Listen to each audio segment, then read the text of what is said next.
नमस्कार मित्रों, मैं चंद्रकांत शर्मा आप सभी का स्वागत करता हूं हमारे यूट्यूब चैनल टेक मोल्डिंग पर।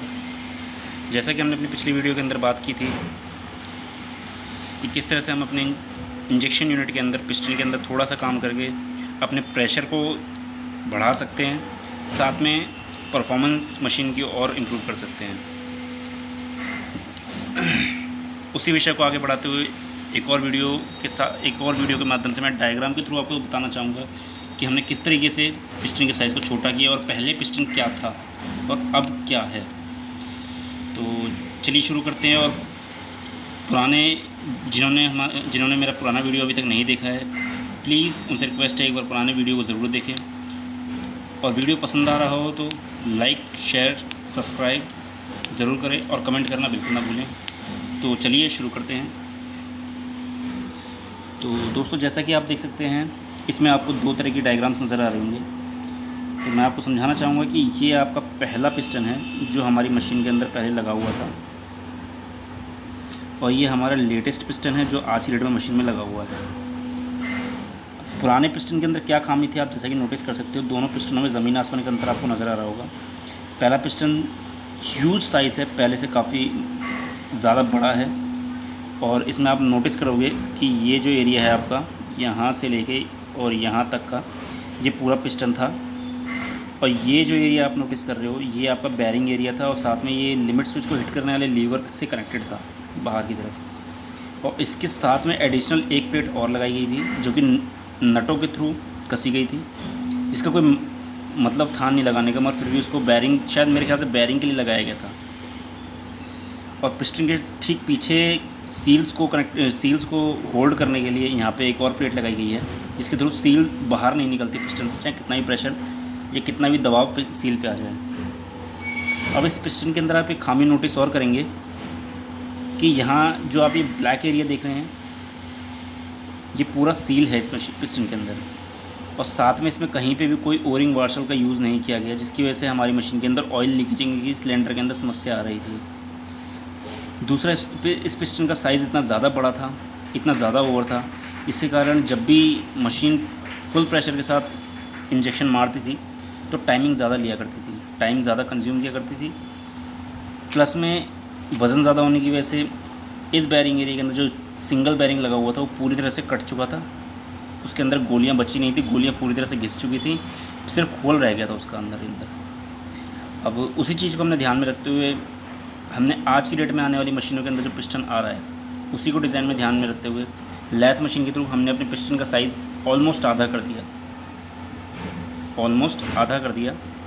जो साइज़ फालतू में निकला हुआ था उसको आधा करके यहाँ पे आप देख सकते हैं, जैसे कि पूरा पिस्टन आधा हो चुका है। उसके बाद हमने एक रॉड ली, रॉड को यहाँ से लेके पिस्टन के दूसरे सिरे पे एक एलन की के थ्रू कनेक्ट किया गया है। एक छोटा सा एलन की यहाँ पे हमने लगाया है, जिसके थ्रू रॉड आपकी कनेक्टेड है। ये पूरे पिस्टन के अंदर हमने होल बनाया, ऑलमोस्ट पिस्टन का भी वेट काफ़ी ज़्यादा रिड्यूस हुआ है इसकी वजह से। और ठीक इसी रॉड के साथ में हमने एक बैरिंग कनेक्ट किया है। ये आप दोस्तों ध्यान रखिएगा, इसमें जो बैरिंग लगा हुआ था ये सिंगल बैरिंग था, यहाँ पे डबल बैरिंग लगाया गया है। जो बैरिंग आपने नोटिस किए होंगे, खोल सिंगल होता है मगर उसमें दो बैरिंग्स लगे होते हैं, वही बैरिंग का हमने इस्तेमाल किया है। एक बैरिंग का एक सिरा रॉड के साथ कनेक्टेड है, दूसरा सिरा जो है स्क्रू को धक्का मारने वाली रॉड के साथ कनेक्टेड है, और इसके ऊपर हमने ये एडिशनल, उसी खोल के ऊपर हमने एडिशनल एक और प्लेट लगाई है रिंग टाइप की बना के, गोल रिंग टाइप की। उसके अंदर पहले बैरिंग का खोल फंसाने के बाद फिर हमने उसमें बैरिंग फिट किए हैं, बैरिंग की सेटिंग को किया है, और उसके बाद हमने यहाँ पे एक नट को वेल्डिंग के थ्रू जोड़ा है जो उस लीवर के साथ कनेक्टेड है, जो कि पिस्टन कह रहा हूँ मैं, लिमिट स्विच को हिट करता है। तो देख सकते हैं आप, डायग्राम के थ्रू ही समझ सकते हैं कि हमने वेट को कितना ज़्यादा रिड्यूस कर दिया है अपनी मशीन के अंदर, जिसकी वजह से हमारे मशीन का प्रेशर बहुत इम्प्रूव हुआ है, अच्छा हुआ है, और साथ में हमारी प्रोडक्शन कैपेबिलिटी बढ़ गई है। साथ में मैंने जैसे कि आपको बताया कि जैसे ही हमारी मशीन प्रेशर छोड़ती थी, प्रेशर छोड़ने के तुरंत बाद एक ज़ोरदार पटाखे की आवाज़ हुआ करती थी। वो ऑलमोस्ट ख़त्म तो नहीं हुई है मगर थोड़ी बहुत रिड्यूस पहले के मुकाबले हो चुकी है। तो जैसे कि आप नए वाले पिस्टन को देख सकते हैं। और दोस्तों, एक चीज़ का खास ध्यान रखिए, अगर आपको लैथ मशीन चलाने आती है तो ही पिस्टन पे काम कीजिए, अगर नहीं आती है तो इसको आप बाहर लोहा जो लोग बेचते हैं उनके पास आ रहा होता है ख़ास तरह का बड़ा, उससे इस पिस्टन को आप कटवा सकते हैं आसानी से, कुछ पैसे देके, जल्दी भी काम हो जाएगा आपका। फिर हमने लैथ मशीन के थ्रू ही यहाँ पे पिस्टन के अंदर गैप बना के ओरिंग्स को फिट किया, साथ में सील्स बिल्कुल हमने चेंज किए। दोस्तों एक चीज़ का ध्यान रखिए, जब भी आप पिस्टन को नए तरीके से बनाते हैं या सील वगैरह के लिए पिस्टन को खोलते हैं, कोई भी काम पिस्टन के अंदर करते हैं, तो जो पुरानी सील लगी हुई है पिस्टन के अंदर उसको तुरंत हटा दीजिए और नई सील का इस्तेमाल कीजिए। क्योंकि कभी कभार क्या होता है कि पिस्टन की सील्स पूरी तरह से कट चुकी होती हैं। अच्छा ये रहता है कि जब भी हम पिस्टन को दोबारा से सिलेंडर के अंदर डालें तो उसमें नई सील डली हो, पुरानी का इस्तेमाल ना हुआ हो। तो जैसा कि आप देख सकते हैं हमने नई सील का इस्तेमाल किया, फिर यहाँ पे और साथ में उसकी ओरिंग्स ऐड की हैं। अब होता क्या है, जनरली जब भी ऑयल धक्का मारता है पिस्टन को तो सील ऑयल को काफ़ी तक रोक तो लेती है, मगर मैक्सिमम ऑयल जो है फिर भी किसी न किसी तरह से थोड़ा बहुत निकल ही जाता है।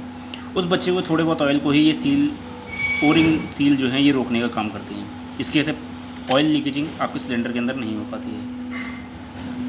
ये बैरिंग वही सिरा है जो कि शाफ्ट के साथ कनेक्टेड होता है और पिस्टन को घूमने से रोकता है, साथ में आपके स्क्रू को तो घूमने देता है मगर पिस्टन को घूमने से रोकता है। इसलिए इसमें 2 तरह की बैरिंग का इस्तेमाल होता है। अब जनरली पुराने पिस्टन के अंदर हमारे साथ क्या हो रहा था, जब भी जैसे हम ये यहाँ से स्क्रू निकाला करते थे तो ये बैरिंग कटने की वजह से हमारा जो पिस्टन था वो कम्प्लीटली पूरा घूमना शुरू हो जाया करता था, पूरा ही पिस्टन हमारा घूमा करता था अगर हम इस स्क्रू को निकालते थे। आज की डेट में हम यहाँ से अगर उस लिमिट स्विच को हिट करने वाले लीवर को निकाल देते हैं तो ये एरिया तो बिल्कुल नहीं घूमेगा, खासतौर से पिस्टन वाले एरिया बिल्कुल नहीं घूमेगा, खाली आगे का एरिया ही घूमेगा, जिसकी वजह से हमारी पीछे की बैरिंग कटने से बच जाएंगे और आगे की बैरिंग भी बच जाएंगी और पिस्टन हमारा घिसने से बचेगा। ये जो डिज़ाइन आज की डेट में आप देख रहे हैं ये लेटेस्ट आजकल की मशीनों में आता है, जो कि जनरली हाई प्रेशर मशीनों के अंदर इस्तेमाल किया जाता है। अक्सर कई मशीनों के अंदर से हाई प्रेशर मशीनों को हाई प्रेशर बनाने के लिए ही इस तरह का पिस्टन लगाया जाता है। तो जैसे कि आप देख सकते हैं ये आपकी सील है, ये ओरिंग है, ये पिस्टन है, ये शाफ्ट है, ये बैरिंग एरिया है, इसमें बैरिंग लगी हुई है। तो कुछ इस तरीके से आप अपनी मशीन के अंदर इंजेक्शन प्रेशर को बढ़ा सकते हैं और अपने इंजेक्शन टाइमिंग को रिड्यूस करके कम कर सकते हैं। तो इसी के साथ दोस्तों, अगर आपने हमारा पुराना वीडियो नहीं देखा है तो प्लीज़ एक बार ज़रूर जाके देखें, मैं लिंक आपको डिस्क्रिप्शन में शेयर कर दूंगा। और अगर हमारी वीडियोस आपको पसंद आ रही हैं तो प्लीज़ लाइक, शेयर, सब्सक्राइब ज़रूर कीजिए और कमेंट करना बिल्कुल ना भूलें, क्योंकि आपके कमेंट से ही हमें मदद मिलेगी कि आगे हमें वीडियोस और किस तरह के वीडियोस बनाने चाहिए और क्या इम्प्रूवमेंट करनी चाहिए अपनी वीडियोस के अंदर। तो इसी के साथ मैं आपसे विदा लेता हूँ। जय हिंद, जय भारत, नमस्कार दोस्तों।